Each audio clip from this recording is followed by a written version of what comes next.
ખેડૂત મિત્રો, આપણી યુટ્યુબ ચેનલમાં આપનું હાર્દિક સ્વાગત છે. ખેડૂત પુત્રો અને ખેડૂત મિત્રો, જો તમે યુટ્યુબ ચેનલમાં નવા હોય તો ચેનલને સબસ્ક્રાઈબ કરવાનું ભૂલતા નહીં અને લાઇક શેર કરજો, એટલે જેથી ખેડૂત પુત્રને મદદ પણ મળે અને એની ચેનલને ગ્રો પણ થાય અને તમને પણ નવી જાણકારી જોવા મળે. હવે ચાલો હવે આ વિડીયોમાં આપણે જોઈએ કે કઈ રીતે ના જુગાડ કરી અને તુવેર ઉજેરી છે, છતાંય ઉજરે તો ભલે નકર જોવાનું. નમસ્કાર ખેડૂત મિત્રો, આપણે આજે તુવેરનું બીજી વાર વાવેતર ચાલુ કરી દીધું છે. જોવો આ 2, 4, 6 અને 7 જણા તુવેર વાવે છે. તમે જોઈ શકો છો કે 7 જણા તુવેર વાવે છે અને બીજી વાર વાવી છે. કારણ કે પહેલી વાર આપણે વાવી હતી તો એ ઉગીને પણ કાઢી ગયા હતા, એટલે અમુક છોડવા જો આવડા રહ્યા છે, નકર અત્યારે બધી આવડી થઈ ગઈ હોય તુવેર. હવે આ માંડવીમાં અત્યારે જો આ રીતની મોટી થઈ ગઈ હોય, પણ આ બહુ ખાલા છે ને ઘણો કાઢી ગયા છે.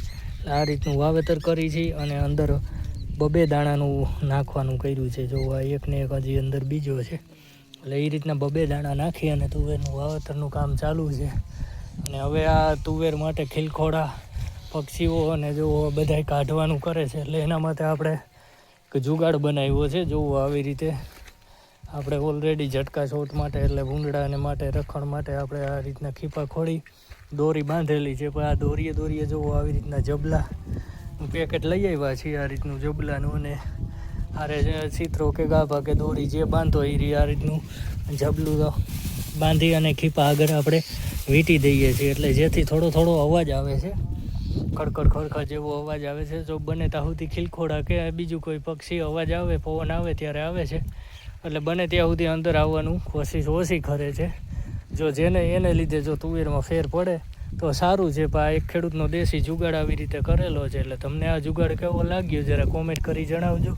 અને તમે પણ તુવેર વાવી છે, ઉગી ગઈ છે કે બીજી વાર વાવી, અથવા તમારે પણ આવી રીતે કાઢી જતું હોય તો આ રીતનો જુગાડ કરવો તમારા માટે યોગ્ય કેટલો ગણાય ખેડૂત માટે, જરા કોમેન્ટ કરી જણાવજો. પણ આ નવી ટ્રાય કરી છે આપણે, હવે કેટલીક સક્સેસ જાય આવતા વિડીયોમાં આપણે જોશું કે કેવો કુગાવો લે છે અને કેટલો ફાયદારૂપ થાય છે. અને બીજું પણ એ પણ કર્યું છે કે આપણે હારે ઘઉંમાં થોડુંક તેલને એવું ભેળવી અને ફરતે છે તે ઘઉં પણ વેરી દીધા છે, જેને લીધે એ બીજા જનાવર છે કે જે ખોડા ગમે છે એ ઘઉં ખાય જ ત્યાં સુધી અંદર ન આવે, અને ઘઉં ખાવા જડી જાય એટલે અંદર બને ત્યાં સુધી આવે નહીં. વરસાદ પર ધીમો ચાલુ છે, એટલે જુઓ હવે તુવેર સારી રીતે ઉગી જાય તો સારું છે. બીજું તો શું જોઈએ ખેડૂને. અને તમારે કેવું છે, અને ખેડૂત પુત્ર નવા હોય તે ચેનલને સબસ્ક્રાઈબ કરવાનું ભૂલતા નહીં, અને વિડીયો સારો લાગ્યો હોય તો લાઈક શેર કરજો. જય જવાન જય કિસાન.